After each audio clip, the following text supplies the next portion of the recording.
He's one of the dopest engineers in the game. The head engineer exclusively for Prodigy of Mobb Deep. 10 Prodigy of Mobb Deep albums. The Hegelian Dialectic. The Book of Revelation. It's a pleasure, man. That body of work is crazy. I mean, Joe the engineer. Now we do this shit, nigga. 333, 33. That's a sign from the heavens. Just look up in the heavens, in the heavens. 333. So when that next room sparking, that next room sparking. That's a sign from the heavens, in the heavens, in the heavens. 333. So when that next room sparking, that next room sparking. In the heavens, in the heavens, in the heavens.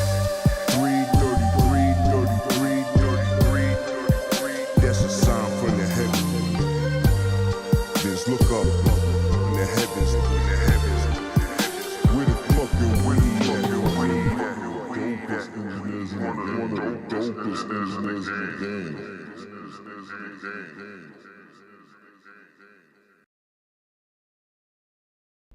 What the fuck is up, everybody? What up, what up, what up? Once again, it is time for the motherfucking Dour Hour. I am Joe the Engineer.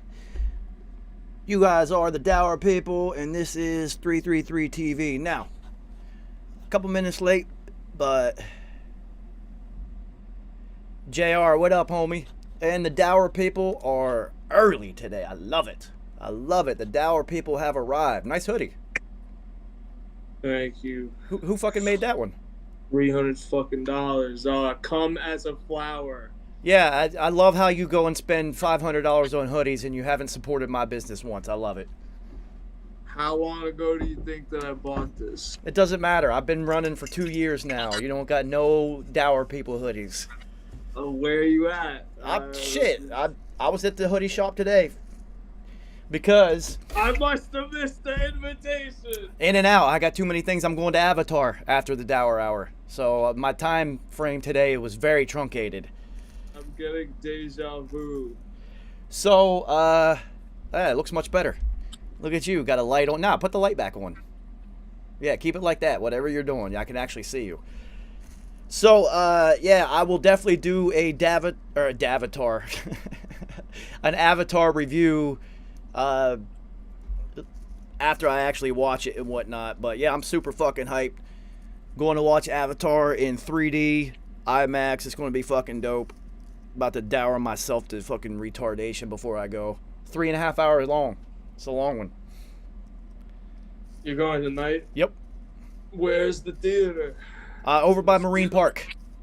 Okay. It's like the... Oh, shit. Yeah. I know exactly what that is. God damn. Yeah, but I don't live that far from here. From there. You know, I'm in Brooklyn, so it's not that far for me to get there. What's that on Flatbush? Yep. Damn, son. Going to the ends of the earth, yo. It was the only 3D IMAX one. Like, local, without having to go to Midtown. Oh, so you purposefully aren't going to Midtown? Yeah, what the fuck I want to go to... I was just there this morning, dude. You know, this is the first time I've been to Midtown during the week, and it seems like years. I usually only go on Saturdays, dude. But, shout out to the Hell on Earth Edition 333 hoodie. As soon as I posted this, Mad People was just like, yo, I need that in my life. So, Sam Leb, what up? Yeah, that shit is dope. Is that the same? It's tie-dye or whatever? Yeah, that's fire. Yep, dude. It looks just like the car. I could not wait until they got this fucking hoodie in stock. You gotta do a fit check, son.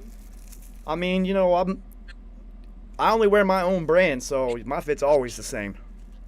Anyway, this is some dude from Cali. Come as a flower, come back as a flower, or some shit.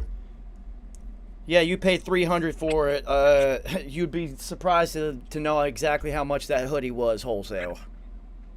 Well, nah. The only reason I'm rocking this is because my fucking heat, my boiler's been out all day, bro. I'm dying. I woke up like It was cold as shit this morning, yo. Bro, it's still below freezing over here. This shit is nuts, son. I got the whole. I never wear this shit because it's too hot. I got the sweats. Like this shit is fire. Oh, I've seen you wear that before. I remember seeing that whole fit before. Never wore this shit before. I bought this in 2020. I think I've seen you wear that before. Anyway, Reyes, what up, homie? Sam Lab, what up, everybody? It is the Dour Hour. We are the Dour People. I just rolled the fuck up, and now let's talk about it. What do we want to talk about today? I got no agenda for today. I've been so busy with the new hoodie run since I got like 3 new tie-dye collars, so I got to catch up. And plus, it's Christmas. I want to try to get shit done before Christmas. Living fast and balling at Christmas time. Yeah, man. I did have something that I wanted to talk about earlier. I have absolutely no idea what it was. This is my first dour of the day, so maybe this will jog my memory. Shout out to our sponsor, Cushwick Farms. I am actually rolling up the last little bit of this year's quiet storm, so it's been fun. Still got Mad 333 strain on deck. Another thing you don't holler at me about, like you don't even fuck with the Dour People. I mean, you know, the support is always 360, man. We can support each other, or we can talk about how we don't support each other while the other doesn't support the other. But it's all good, you know what I'm saying? Like, everybody's got weed now, dude. I'm not gonna support your company. I got my own shit. Exactly. NYC elevated that. Yeah, if you're in Midtown, holler at the Dour People. NYC elevated. Me, I went the other route. I wanted my own strain. I wanted like my own shit because you know what most people do in the weed game? They just go and buy weed from growers and just throw it in a branded bag. It might be a different strain each time. That's not what I did. I went and made my own fucking strain. Word. So, I was going to ask you this last time, but we ran out of time because last episode was kind of fucking hilarious. What happened? Aliens. You ever seen an alien or a spaceship? I saw something before. I talked about this with P. I want to say, I don't know, was this 2016? 2016 was when I was talking about it. I don't remember if it was 2015 or 14 or 16 when I saw it, but I was on the Hudson River one night and I saw 5 lights in a line apart from each other. I don't know what the fuck, it was at night, so I could see it perfectly. I don't know what the fuck that was. Well, this is before drones too. So it definitely wasn't drones. Those weren't really a thing yet. Yeah, this shit was like a huge line in the sky, and this shit was definitely real. I saw the picture. Like I almost forgot about that completely. Was it pointing to the Dour? It wasn't. It was just a slant in the sky. It wasn't really a direction. It wasn't horizontal. It was just. It was like diagonal. So that's the closest you've ever seen one? I think so. All right, so I got 2. Once on my 6th birthday party, we were playing Spotlight. You know, it's the country. You can just it's mad acreage. You can just go lay in a field and somebody won't find you unless they fucking stumble upon you, right? And I'm sitting there actually just doing that, laying in a flat field. Like, you're going to have to find me in this tall ass grass. It's going to be impossible. And all of a sudden, over top of my parents' house, this big ass fucking disc just came right over top of the house. Very slow, but here's the thing. It did not make a single sound. And it was the size of the fucking house. It literally was silent. And it was white. And it had like, you know, some lights on it and shit, but it wasn't like a whole bunch of bright lights. It was more definitely like incognito. And it just kind of hovered over the house and then went over top of the field and just sat there for a second. And then all of a sudden, it just disappeared. And when I say disappeared, it didn't vanish. It was from me to a million miles away in an instant. And you could tell that it like went. It didn't just like vanish. You could still understand the perspective of it leaving. It was just so far away so instantly. Now, here's the crazy part. I ain't talk about that shit with nobody forever. And then one day, me and my cousin was sitting there talking about a couple random incidences that happened to us when, happened to us whenever. I think I'm on the screen, just so you know. Just to happen to talk about some random fucking occurrences and whatnot that had gone on around us. And I brought up that spaceship, like, you know, UFO thing, and he looked at me like, yo, I've never told anybody about that. He's like, but I saw it too. I was like, God damn it, I knew that thing was real. So we had this. I'm talking decades later. We finally got together and talked about it. And he was just like, "Yo, I never told anybody about that." So another time was even better. See, that one I saw up close, like that was right above my fucking head, right? So Yeah, I don't think I'm on the screen though. you are. Not on my shit. Oh shit, my bad. I got a fucking. I was doing morning meditation. There he is. The Dour people have arrived. My bad. Well, no, Good looking. sorry. See, I was fucking. I see. That's the stupid thing about YouTube. When you do different things, you have to go in and retype in everything every fucking time, like, and change it. I can't just have templates. So anyway. Sometimes when it comes out, you gotta put it back in. Well, I mean, you know, you can't do that with toothpaste. Right. So, we're in LA for like 10 straight fucking days, me and P at Alchemist's crib, because they did Rock the Bells in LA and then in San Francisco, and this was Albert Einstein, so it was Al and P, it wasn't Mobb Deep. And so instead of us flying back and forth twice, we just stayed at Al's crib, right? So we're there for like a week and a half. It's me, P, Al eventually showed up. We were there for days without him. It was really fucking weird. Twin. Post South by Southwest. It's Twin. You know, the normal cast of characters is out there, right? Yeah. So we got to drive to San Francisco. Now, I'm the one driving. And I keep looking at everybody like, yo, this is like a 6-hour and some change drive. Like, we should probably, you know, get on the fucking road because I don't want to drive from midnight to 6 a.m. Like, we should probably go. Nah, too much rap going on. Too much fucking rap. We ain't leave till midnight. So I'm like, motherfucker, this drive is going to suck. So Twin's like, nah, God, I got you. I'm going to stay up with you the whole time. Nah, you good, son. I'm going to make sure you stay awake. That motherfucker was... He completely bombed you, right? He was asleep in 20 minutes. Him, Al, the DJ. There was a couple other people in there. The whole van, the whole SUV was packed, right? Everyone passed the fuck out except P. This is why P, one of the 8 billion reasons why P was so dope. P sat there and stayed awake the whole fucking time. And anytime that I needed, like, some shaking to get woke up, I just look at P and be like, yo, P, roll up, son. And he just rolled me a blunt and he wouldn't even smoke it. He just rolled and just handed it to me. And we just did that the whole way. So we're sitting there talking about aliens and shit. And he tells me the whole story about, you know, that's in his book about that UFO coming down and shit at the crib in New Jersey. And, you know, once you leave LA and until you hit San Francisco, there's not a whole lot in California, man. Especially if you go through central California and not over on the coast. It's like farmlands and nothing. And it's not... See, I grew up in the country. We don't have, like, street lights on the highway. It's just dark as shit. That's how Cali is. Pitch black, dude.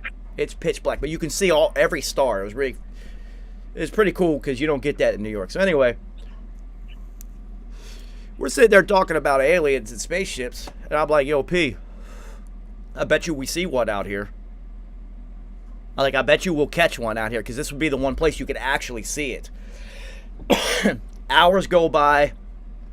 We start talking about it again. And I'm just like, you know, even if we make a turn and whatnot, like, stars stay in one place, right?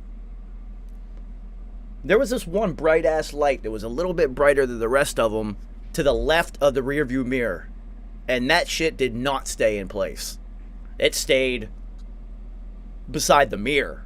So even if we made a turn, it was really weird. And I kept looking at it, and I kept joking, like, yo, P, that one right there is not normal. I bet you that's a fucking spaceship, right? And this went on for like an hour or two. And eventually, the last time I mentioned it, I was just like, yo, see, that motherfucker right there keeps moving with us and not staying still, static with the rest of the stars. And as we're talking about it, yo, that shit just went, and then left.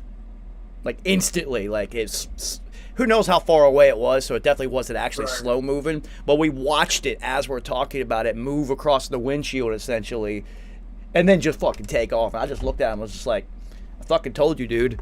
And that's all. That, like, neither of us were really surprised at all about that shit. But only twice. Only twice for me. That I can be like, yeah, I know that that right there was definitely something not normal. So that first one was in 1986. I don't, you know, that definitely was not like a military thing. Because it didn't make a noise. How can you be the size of a house, probably only 50 to 100 feet overhead, and dead silent? Right. So much so that no one else even noticed it. Like, you actually had to have looked up to it and been like, what the fuck? So, that shit was kind of wild now. What's your take on aliens? I don't know. I think there's a difference between aliens and a UFO, because the UFO it's not necessarily the same shit. It's just something that nobody knows what the fuck it is. But I feel like that also, like, could that be an alien? I mean, did you see you saw a Nope? Of course. Yeah, of course. That was interesting. Like, that is like an interesting theory, like, or like an imagination of the shit. Like, that shit kind of fucked my head up, because maybe it could be something like that. Like, I don't really know. Like, I have no fucking idea. All right, so supposedly the KGB put together a book of all of the human and alien interactions that have occurred throughout written history. Like, that's the Russian version of the CIA. They put together this book called Alien Species. And aliens being beings from off of the planet. Yes, so according to that book, now when I read that book, it was this before P got out, so we're talking like mid 2000s, like 2007, 8, something like that. And at that point in the book, there were 53 alien species, different ones that they know of. In the book, they said some of them have been working with the governments of the world for decades. The Greys is what they call them, the Reticulons. We gotta get Will Smith on the line, yo. Tommy Lee Jones. No, you can't send Will. He gonna slap something. He gonna slap an alien now. Maybe, I don't know. Are we beefing with them? I don't know what they're providing. Well, see, that's the thing. They said some of the aliens are like, you know, benevolent and shit, and some of them are like predators and like are here to like hunt. Oh, on some predator shit? Nah. Yeah, man. So you always gotta wonder where these stories in Hollywood come from. Are these actually like created stories, or people just writing what they know? So 53 is a lot. That's a lot. That's a lot. So, I mean, I'm with it. I think there's definitely more than that. Yeah, come smoke some Dour. Let's be cool. I want to smoke some alien Dour. Can you imagine, like... Alien Dour. No, I want Dour from another planet. Yo, whatever happened with the moon rock, son? I hated moon rocks. I don't know why people like them. I like to smoke weed. I don't like them anymore from what I have, but the shit P brought back from Cali was fire. Well, see, that was actually Corrupt's moon rocks from Corrupt. Yeah, I know, because I remember he brought it back in a cigarette pack. And he's just like, yo, I got something for you. And I was just like, oh, word? So that's another of the 8 trillion dope things about P, is every time he went on the road, he always brought me back something. Like real friend shit. Like, yo, man, I saw this and made me think of you. Like, always something random. I still have all the Dour Festival coasters he brought back from Belgium. Yeah, see, it's shit like that. You know, P would definitely think about the people in his hemisphere. So, he brought back and he's just like, yo, I got the mood rocks. And this is they hadn't even really launched yet. It was only in High Times magazine as like, this is the new thing. 2015 or some shit. So early, man. And you know, I wrote a whole blunt of that shit. Yeah, that's what we did. Yeah, it doesn't smoke like weed though, so it's like smolders and like it's like an ember or something. I didn't like it. It doesn't hit properly. You're not supposed to smoke I it. know. I know. That's what we did. I don't know if you're talking about. I mean, because we was at Monitor in Brooklyn and we did that shit, and it was great. It tasted incredible. See, this is how early this was. This is actually Kew Gardens when Pete brought it to me the first time. Okay. So like I'm saying, it really hadn't even been a thing yet, and he was just like, "No, I was hanging out with Corrupt, and I got these things." Maybe it was Kew Gardens. Should have been, because that's when he brought him that I remember.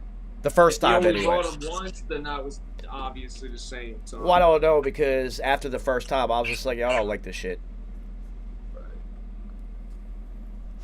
But, yeah, the whole alien species thing. So, let me tell you a wild-ass fucking story that you're not going to believe. So, this is when I was in full connected mode. Meditating daily. Emmanuel, what up, homie? Eating properly. I didn't even there was no littering. There was no curse. I was like I was really trying out being fully tapped in, right? You never litter. Yeah. So that's actually this is a infamous studio days before P got out. Yeah. And this is actually, I think it may even before I met you. So I'm walking to the train, and I get on the train, and I'm thinking to myself, you know what? I want to see how tapped in I am today. So I'm going to close my eyes and see if I can see everything, like, metaphysically, right? And I promise you, I ain't see... Larry Bird, thanks, homie. Yeah. I ain't see nobody. Like, I could see... Like, the electricity of the train and shit was the only things that I would see tracers of with my eyes closed, right? And every time it would stop and people would get on and off, nothing. I didn't see nobody. And then all the fucking sudden, dude, I'm sitting there with my eyes closed, and the door's open, I hear the bell, and this fucking thing comes onto the train. And it's a dude, but this guy actually literally looked like a gorilla. Like, the way he was built and shit was not normal. And I was just like, I got a pretty good poker face, though. And I understand the rules of engagement when you're dealing with shit like that. As long as you don't bother it, you're usually good, right? So, I'm just like, I didn't even, act surprised, because I didn't want to be surprised in front of whatever the fuck this thing was, right? And I'm just sitting there, and he sat down right in front of me, dude, and just leans on his knees and just starts staring at me. And I'm just like, oh, this is wild, right? So I close my eyes, and I can still see him with my eyes closed. And all the other people aren't even there. I'm just like, this is so fucking... Clearly, he's something different, right? I think it was 3 stops go by. It's the same shit every time. Joe Black, what up, homie? So, the very last stop that he was involved in, train doors open up, I hear the bell, and I'm like, I'm not even going to, let me see how many people are on here so I can, when I close my eyes, see if I can see them, right? Yeah. I was really high, too, so chalk it up however you want to. And this little Asian dude, and I mean little, smaller than me, comes in to the train, and he sits right beside the dude. And I'm talking uncomfortably beside him, even though there was space. And I'm like, okay. So I close my eyes, and all of a sudden, out of nowhere, I just see a huge flash of light, like a fucking nuclear weapon went off. And I'm like, oh, what the fuck is that? And I open them, and the gorilla dude just stood up and yelled. He goes, "Rah!" And he threw his arms up in the air. Yo, that little Asian dude flew sideways like Jazz getting thrown out the crib by Uncle Phil, all the way into the door at the back of the train. Boom! everybody just got up and took, like, screamed and went running and shit. Like, it was wild. Like, he didn't even throw him. He just stood up and, like, a burst of energy, whatever. That little Asian guy went flying, dude. Completely horizontal. I'm like, oh, shit. Boom. And just melts. And then he gets up and runs away. Everyone's terrified at this point and leaves the car, except me. He sits right back down and just stares at me, and I just kind of gave him a little nod, like, I know you're not whatever the fuck it is that you are. I am aware that you are that. And then just went back to close my eyes and just kept it moving, dude. It was so crazy because, like, yo, I swear to God, all he did is pick up his arms and throw them like that, and the guy went flying. I was just like watching him. Boom! I was like, oh shit. Whatever the fuck that thing was. That is pretty crazy. I mean, I've heard of other stories that you've mentioned of strange happenings. Yeah, we won't talk about those ones, but that one was hilarious. And, yo, it's been, you know, we're talking nearly 15, 20 years since then. That, I promise you, that story has never changed. It is the exact same every single time because that's exactly what happened. I watched him throw the dude. So I remember going back to the lab and telling Professor was there. So Professor was this elder statesman, if you want to call him that just hung out at the studio all the time. And I gave him the name Professor because he was always dropping knowledge. Like, always just dumping knowledge on you. So I was like, oh, he's like a fucking professor. So we just everyone OJ, man. Everyone just started calling him Professor except people like the Dour people who just keep calling him OJ. So Professor was there, and I was like, yo, Professor, you're not going to believe this shit. And I told him what happened. So he tells me this story about how he saw a reptilian. He saw a fucking reptile, and say he believed it was a reptilian, a shapeshifter. I thought this was the shit in your mouth story. No, that's definitely not the shit in your mouth story. Jesus Christ. So, what the fuck? So, he tells me that he was on the train once, and you know how, like, when you're on the train, it's full of people, and you just get this weird feeling like somebody's looking at you, and you'll see somebody, like, at the opposite end who's just kind of staring at you. It's just like, oh, what the fuck, right? My outfit fucked up or something? Like, what is it, right? All these people. And he said there was just this dude just staring dead at him. Just like... And he wouldn't stop. Like, Professor look away, look back, dude just staring at him like, I want you to know that I'm staring dead at you, right? So he said he was just like, you know what? Fuck this motherfucker. I'm gonna go in between cars to the next train. And he said when he turned around, the dude was standing right in front of him. He said he just took off the other way. And left the train, was just out. Interesting. Shapeshifter, vampire, reptilian, whatever the fuck it was. So why do you think they put out the movie Men in Black, where they basically, the whole premise of the movie is that there are aliens everywhere hiding amongst us? It's assimilation. They put out movies, and that way whenever it happens in reality, the public isn't so shocked. They already have seen it before. It's like the war games and all the video games and shit. They're preparing you for, It's just assimilation. So when you see something like Men in Black, it was just like, oh, damn, these motherfuckers are around us. Because that's the code. There's rules of engagement for the Illuminists and whatnot, and they have to tell you what they're doing. It's just that it's in a different language, so you have to understand how to speak their language. So that's, this is the type of shit me and P used to literally just talk about ad nauseum every fucking day till no end with shit like this. So the whole assimilation factor, if you guys really want to have an idea of a lot of shit, you need to watch all the Marvel movies, because Stan Lee was a 33rd degree Mason. And I have it from my illuminated friend, because he's 3rd level down, we're talking ultra illuminated, that the Marvel movies are literally just full of information.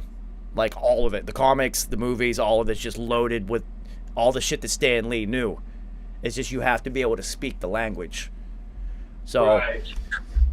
you know, P was pretty fluent in that language, and you know, he got me. I was already off on running on my own, but he was definitely a catalyst in me diving deeper into that shit. But yeah, I've seen some wild things, man. Some absolutely insane things that it's just like, even when I tell the stories, it's just like, oh, this sounds so crazy. Like, it sounds insane, but there's no reason for me to lie. What the fuck would I lie about? I've had a lot of stories like that. You know, so a funny story for you guys, because until I can think of a topic to actually discuss, is how I actually met this guy. I would just like to say I smell the heat now and the day is saved. So, I had gone and had an interview at IAR, the Institute of Audio Research. It doesn't even fucking exist anymore. And I was talking to the chancellor about being a professor there, but I didn't want to teach any of their classes. I wanted to create my own class, because nobody teaches you how to actually be an engineer. They only teach you like what gear does and, you know, things like that. And they don't teach you how to run a room, like, at all. At the studio, and they would let us do sessions with bands and record them and shit for free, but it was kind of just a free-for-all. They throw you in a group of motherfuckers you wasn't even necessarily clicking with, and just like 6, 7 of you in the studio, and you just expected to patch everything, set everything up, hook the band up, mic everything. It's just like, yo, like... Yeah, they don't teach you how to quarterback a session, though. Like, I didn't learn shit until I came to the studio. And, you know, that's the one thing that LB really taught me everything, was like how to be a quarterback in the room. Like, this is your job. This is what they're coming to you for. You know, these are the things that, like, you need to do. And then I, you know, just being an Infamous, I just kind of, like, figured it out and kind of, like, just freestyled shit to see what would work and what really wouldn't work. You know, so...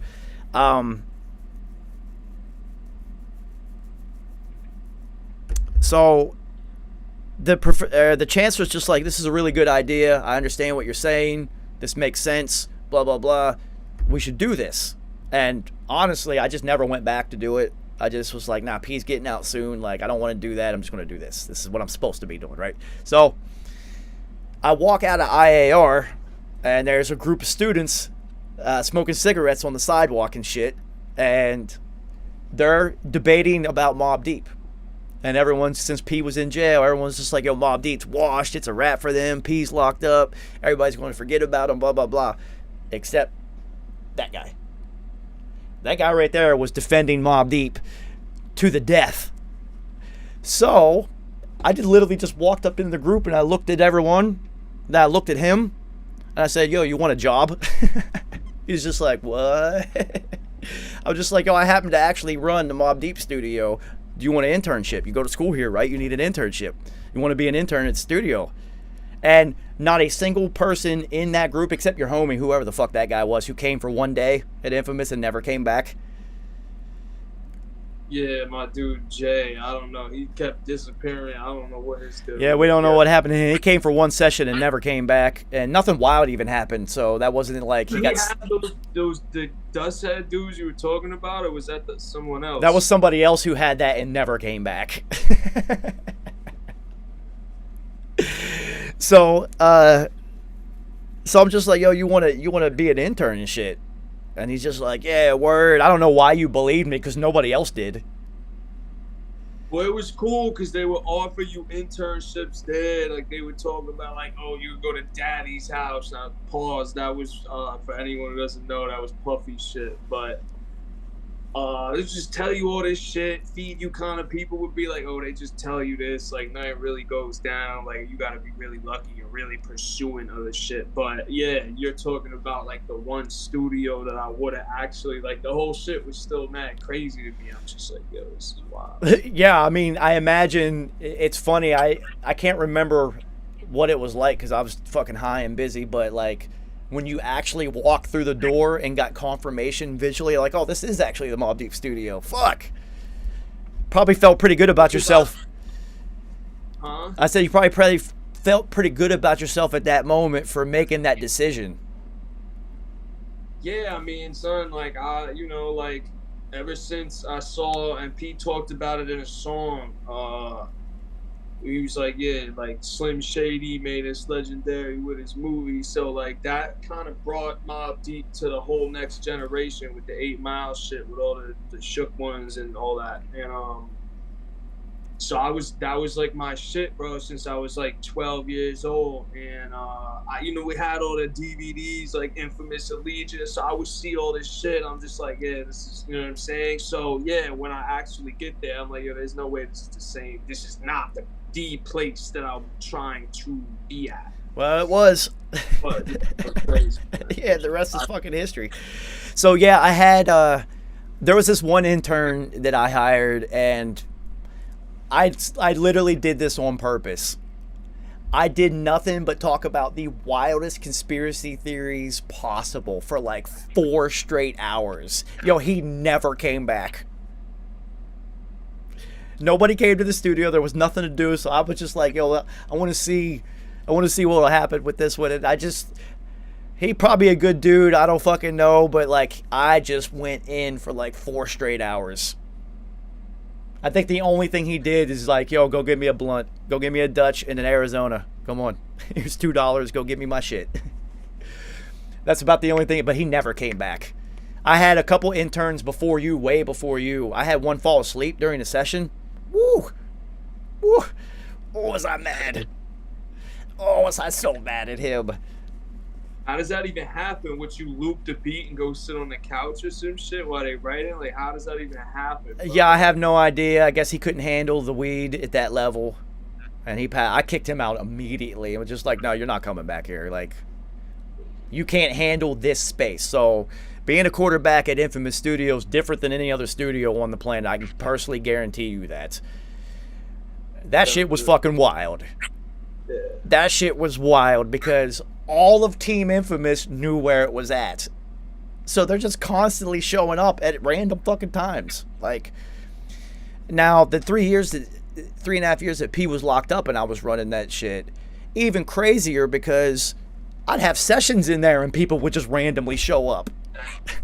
Yo, Tyson, shout out to T-Dubs, was the absolute fucking worst. This guy used to come into the studio while people were paying for studio time, stop their music and be like, yo, this is trash, God, and then put on his own shit during their session. That's dumb, Joe. I'm just like, yo, you can't keep doing this shit. They're never going to come back here. Like, you gotta fucking chill, dude. But he used to do that shit all the time. Shout out to Unpoc. Un was the illest. Never did that shit with me, son. That shit, I'm tired. I was waiting for it. Gotti came through. P and Gotti came through one time. It was just nodding to my shit because I did a session with you or two. And I remember you was mixing the shit. P and Gotti came through, and they were just like fucking with it. I'm just like, all right, damn, like Dubs isn't gonna come like trying to vibe me, like. No, that shit used to. I mean, it's funny looking back on it now, but as you're trying to run a session, like I just see the look on the people's face who are paying for the time, and I can't explain to them that it's Dubs and this is just the dumb shit he does. It's okay. It's just this happens. Yeah. This happens a lot. There's nothing I can do about it. We just gotta let it get out of the system. Like, eventually, I just had to like shut that shit down. But like the first couple of times, I had no idea he was going to do that. Like none. And the crazy thing about Dubs is he probably knew whoever was in the studio anyway. That guy knows everyone, literally everyone. Right. But yo, that shit. Yeah, I had to fire a couple. Skoogle, shout out to my homie Skoogle. I hired Skoogle as an intern with one question. I met him on the basketball. I didn't even meet him in the studio because I was just tired of people walking in being like, oh shit, the Mobb Deep studio. Like, nah. I started to learn some lessons and had to feel the situation out. So I met him on the basketball courts around the corner. And him and his homeboy were there. And before I even had a question ready, I heard one of them talk about like how long it took him to drive there. And I was just like, wait a minute. Where did you come from? He said, Delaware. I was like, you came all the way from Delaware just to come intern for me. He's like, yep. I said, you're hired. You're hired. On the spot. I don't even give a fuck. I don't give a fuck. you're hired. Because I used to commute from Boston to Manhattan to intern at Quad, so I knew the level of dedication this dude was. I was like, you're really, literally willing to drive back and forth from Delaware to fucking just work for free? This is nuts. I also used to run Quad like Quad Studios. I mean, the infamous studio like Quad, because I was like, yo, man, you ain't got to drive back and forth for the 2 days that you're here. Just crash in the lab, fall asleep on the couch. Like, so many people have fallen asleep and woke up the next day at Infamous Studios. It was retarded. Hotel Infamous. But that's how Quad was, dude. Everybody who worked there would just stay there. Like, whichever studio wasn't being booked, everybody just kind of went down to that one. That was the party room for the night. Yeah, a lot of people. That was like the home base. A lot of people. That's the destination for a lot. Back in the day, it was a lot different too. You know? Yeah, I would never do that again, though. What? You're done with the session? Get out. You're done with work? Go home. Go somewhere else. We're not doing this. When you're coming out of state to come be there, it's like, I understand it's different, and it was a different time period. Like, well, see, that happened. So there was some incidents that happened at Quad Studios. So they didn't let anybody stay there overnight for like a long time, except me, which kind of like caused a little bit of animosity. But I was also traveling 5 hours to get there. There was no coming back and forth for those 2 days. It's impossible. So you're just like, nah, you're cool. You can keep staying here, but nobody else can. I was just like, he said it in front of everybody too. I was just like, thanks, dude. Okay, thanks. Yo, so Zoom's telling me I need to re-up. I'm gonna send you a new link right now. All right, let's finish up this Dour Hour. I'm gonna have to actually join Zoom so that I don't have to go through this shit anymore, because they have limited it to 40 minutes.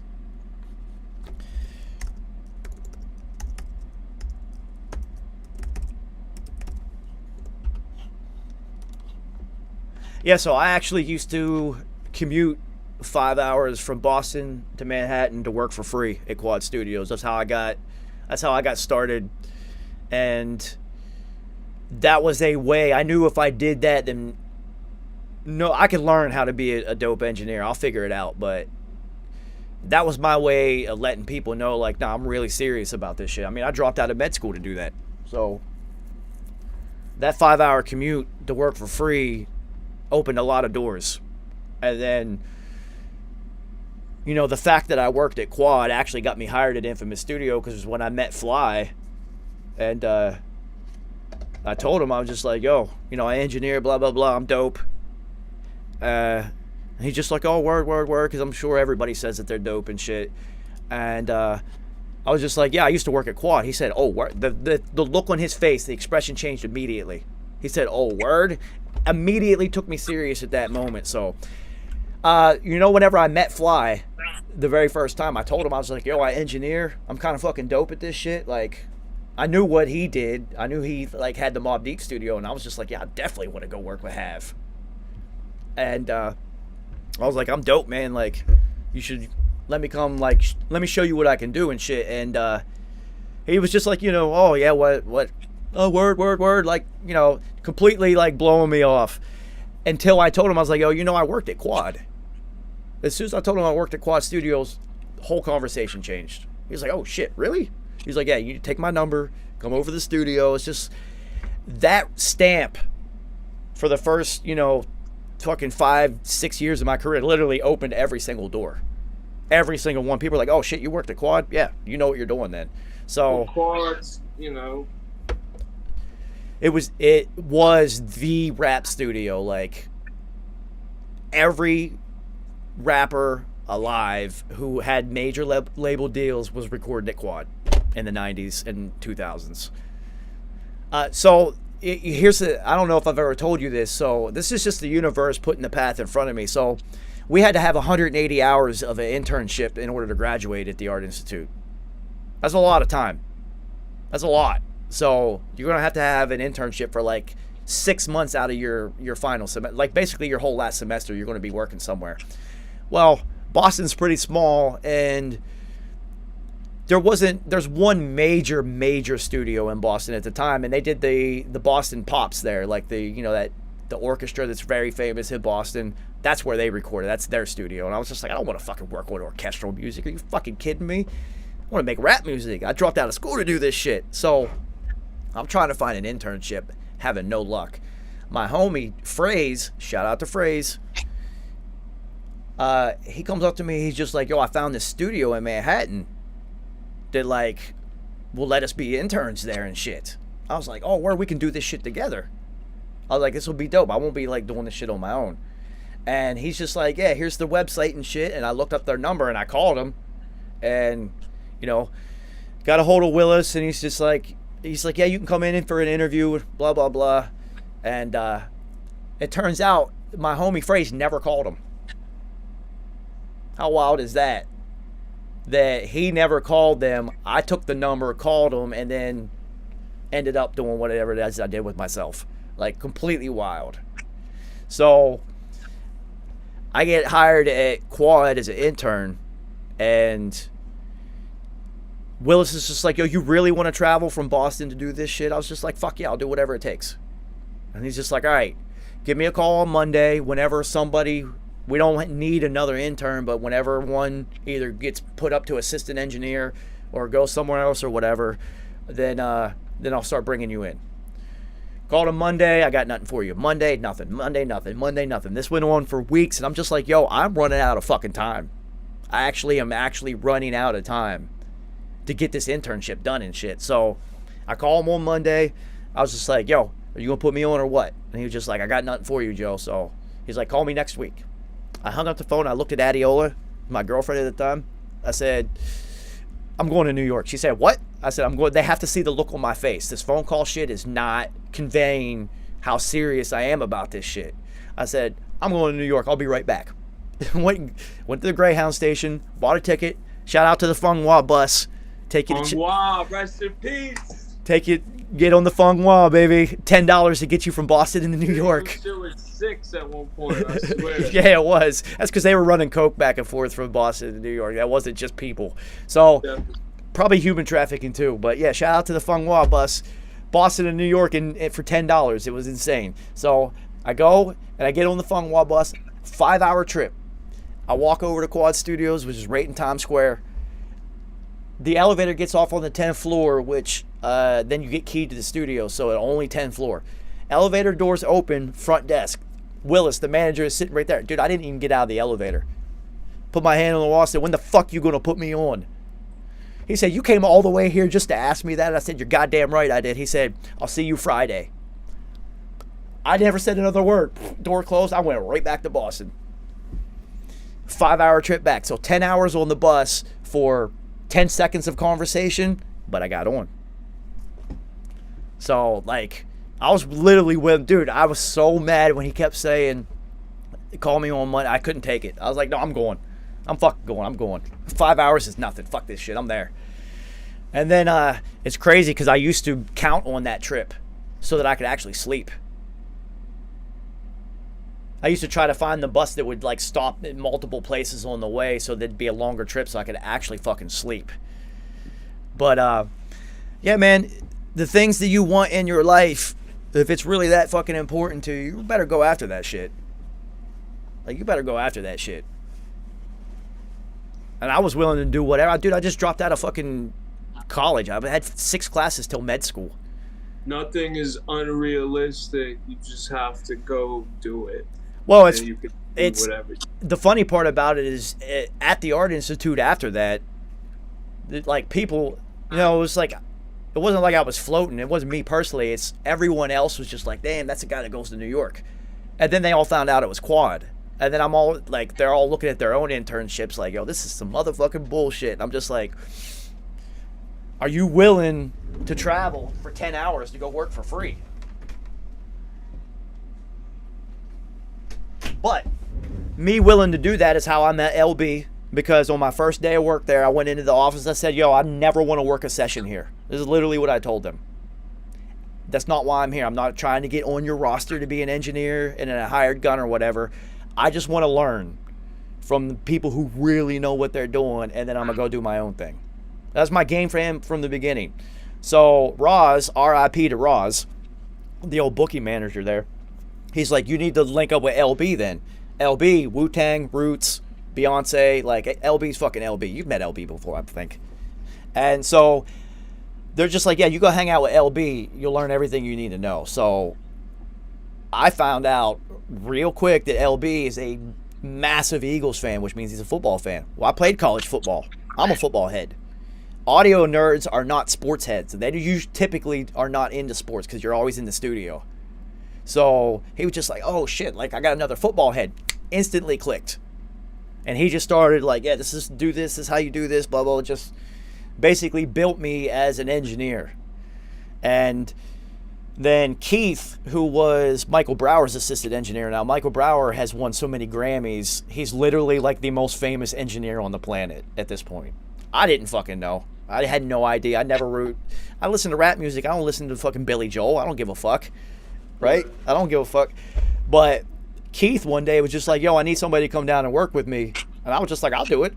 Like, this guy works, like, I had nothing to do. It was a chance to learn. Come to find out, he's like working for the #1 engineer on the fucking planet and shit, who has the studio on the 6th floor booked the entire year. 365 days, 24 hours a day. That's his room. And so I started working with Keith, and then they found out that I'm traveling 5 hours to come work for free and shit. And they're just like, oh, wow, you must really want to do this shit. And I'm just like, yeah, of course I do.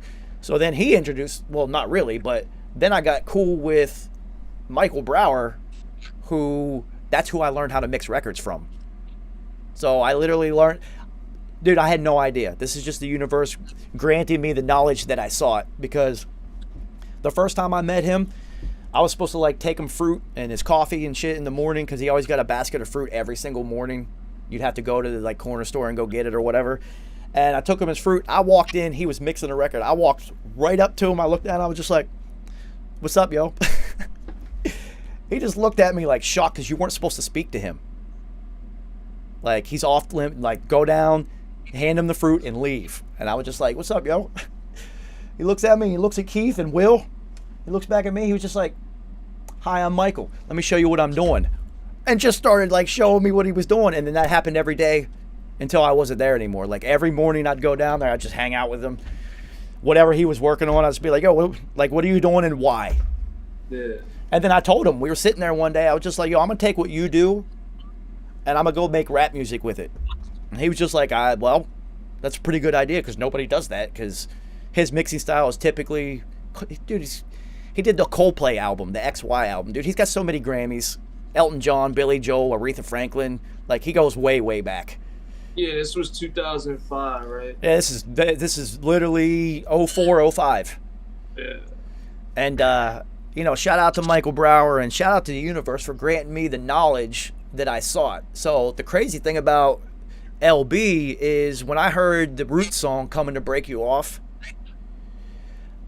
when I literally like sonically heard it, I was just like, I had just started making beats at that time, like just the worst beats ever. Didn't even know what engineering was yet. And when I heard that record, I was just like, yo, I need to learn how to make it sound like this. I swear to God, I said that to myself. And then universe, right to LB, who did that fucking album. So the universe has been very kind to me, because I've never asked it for anything except knowledge. I've never wanted anything else except the knowledge to then go do my own thing. And it's always given it to me. But shout out to Michael Brower. That's a cool fucking dude. It always ends up being like that when you have somebody you're not supposed to speak to and shit like that. They're usually cool as fuck. It's everyone around them. It's just like, you can't talk to like their whole team or whatever. This machine that they built. Yeah, it's to enforce a general sort of layer of people just not bother anyone. Well, I mean, he's also Michael Brower. At that time, he was getting $5,000 a record. That's what I'm saying. Let him just do his thing. But and he's doing like 3 songs in a day. So he's generating like 15, 20, even sometimes more if it was simpler. Like, you know, like 20 racks a day, this dude is mixing records. Yeah. And I'm just like, wait. I used to sit there and just hang out with and be like, wait a minute, you make how much money mixing? You can do that? Like, people, not anymore. Not even close now. Everybody just does the shit on their own. They have their own guy or whatever. You know, it's like, the game has done change with the advent of technology, but during those time periods, man, You were there at the peak of everything. That was the peak of everything, bro. 2005. I got so fortunate, dude. I'm so grateful and fortunate because I got into engineering literally when Pro Tools was invented. So when we went to school, they gave you Pro Tools. Now this is the very first day in orientation. And, you know, I'm a football player still at that point. I look like a football player. Like, you know, I just dropped out of college to do this shit. I had never, ever been in a studio before. I'd never done any of this shit. Literally ever. Yeah. And I remember the kid beside me going through like the paperwork and shit. He's like, holy shit, they give you Pro Tools here. And I said, what the fuck is Pro Tools? He looked at me and said, you know what Pro Tools is? You're going to have a hard time here. And I was just like, fuck. Yo, from that day on, self-taught. I sat in the lab 10 hours a day teaching myself how to, because the classes were too slow. You know, you do like one or two things a day and that's it. I'm just like digesting it as fast. I felt like Johnny Five in Short Circuit. You're probably too young for that movie. Yeah, I don't know. But yeah, I remember him being like, you're going to have trouble in this school. Like, I like shit like that. I was like, oh, word? Nah. Because it's a challenge, and it makes us want to excel and do and just and prove people wrong, and it's a form of drive, you know. So in our audio production class, we had this Barry Horowitz was the teacher. This is one name I'll never forget. He used to wear like the tweed jackets with the like little elbow pads on it, but he roll up the sleeves. Same fucking outfit every day, and every single day he talked about how he was Aretha Franklin's tour manager for one tour. That was like his peak. He brought that shit up every fucking day, right? So on the first day of audio production, he's doing introduction style. Like, all right, tell me who you are, you know, something about yourself, why you're here. Tell me and what do you want to do with yourself? Like these types of things. So he gets to me. I'm like, yeah, you know, I dropped out of college, out of like med school to do this. He's like, oh, that's interesting. You know, he says, it's good that you found what it is you wanted to do for real so early in your life. I was just like, word, I'll take that. And I said, an interesting thing about me, I'm hearing deficient. When I was born, they thought I was, for the first couple of years, they thought I was going deaf because my ear canals were so small. And he looked at me and said, looks like you picked the wrong field. I looked at him and said, yo, I'm going to be the greatest of all time. I pointed at him and said that shit. So the funny thing about it, as soon as he said that was like fire. That ignited me for the 18 months I was in school to put in 20-hour days. I was like, this motherfucker. I picked the wrong field, motherfucker. You picked the wrong field. Like, I'm telling you, right out of football, so I'm all competitive and shit still. So,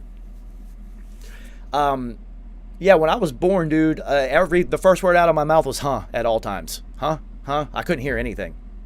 So it turns out my ear canals were like super fucking small. So I had to get surgery on them twice. And they put these like, you know, like the gauges that people put in their ear to stretch them out? Yeah. Exact same thing, but in your ear canal. That's crazy. So, I never do that. yeah, so they had to stretch them once, and that wasn't enough. So then they did it again and put in bigger gauges.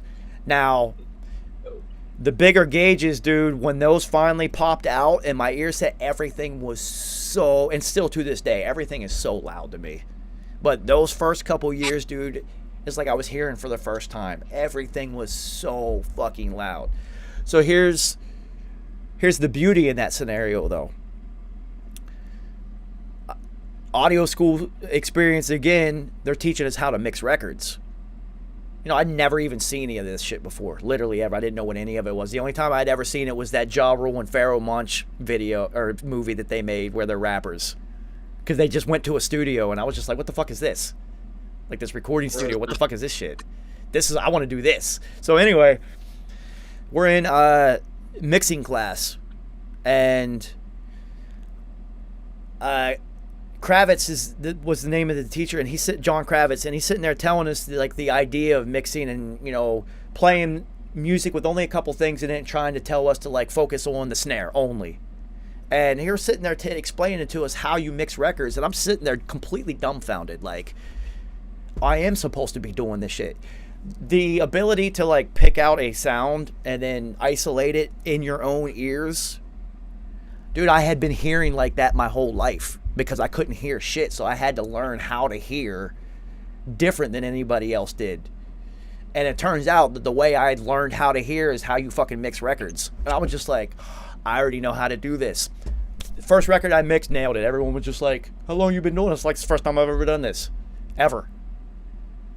And I just been like, yeah, I'm going to do this. Like, Slumdog Millionaire. Like, every moment of your life leads up to one moment. I really felt like that's what it was. It was nuts. The whole path has been absolutely insane. Let alone listening to HNIC 1 on repeat for 2 straight years. Unrelenting. I didn't listen to a single other thing. And ended up with P in the end. Like, it's universal manifestation at the highest levels without actually intentionally being like, dude, when I dropped out of school, I didn't be like, I said I want to make music like this. I never literally said I'm going to go make music with these guys. You know, that was just the universe throwing me into it. But yeah, dude, ear canal is super small. Everyone thought I was deaf. I still remember that. Like all the hearing, like all the ear hearing specialists that I used to have to go to, and they keep playing all these this beeping sound until you can't hear. You got to raise your hand and shit. And you know, speech therapy classes when I was little because you can't hear shit, so you talk different. You know, like deaf people do when they still use their voice. Exactly, because they're not hearing it the same, and all of that shit was really happening with me. So it just literally like built me into being what I was. So here's the funniest one that before we end this episode of the Dour Hour. So when I was in high school, I had a purple pickup truck that was lowered. It was a little tiny S15. And I had bucket seats in it. So it wasn't the bench, it was just 2 seats. Well, there was a gap in between the seats of about 8 inches. So what I did is I built a custom speaker box that sat right in between the 2 seats. And there was 4 Rockford Fosgate 8s, punch 8s. That shit was, and plus it's a small pickup, dude. Very small container. That shit was so fucking loud. But I'm driving and it's just loud rap music, P specifically, hitting the right side of my head nonstop, more than the left. Dude, Captain's Chair at Infamous. So the Captain's Chair at Infamous Studios was not at the center of the console at the peak of the triangle. It was actually on the wall over there, and you only had the right speaker what was the left speaker pounding on the right side of your head. Now I remember everybody always used to ask me like, yo, how the fuck could you mix records like this? And that was like, I didn't really want to go through the whole story, but it like, from the moment I had that truck until it killed itself was just rap music only hitting the right side of my head. So when I got to Infamous, I was just like, yo, I already know how to hear like this. This is fucking nuts. Dude, I'm telling you, that whole path that led me to Infamous is retarded. So it's just like, do we get to walk our own path, or is it already predetermined? That's the only thing I think about that. Well, I wonder that all the time. Because if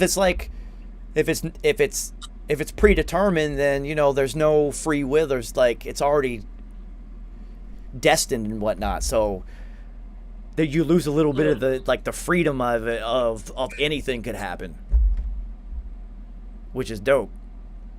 But yeah, man, there's a wild path that I walked. Even your own finding you on the sidewalk debating Mobb Deep and you being the biggest Mobb Deep fan in the history of Mobb Deep, somehow finding your way to the studio, like that's just, you know, the connection of everything. Everything's intertwined and whatnot. So maybe you don't have free will. Maybe your shit broke this morning and you were freezing because that's part of your destiny.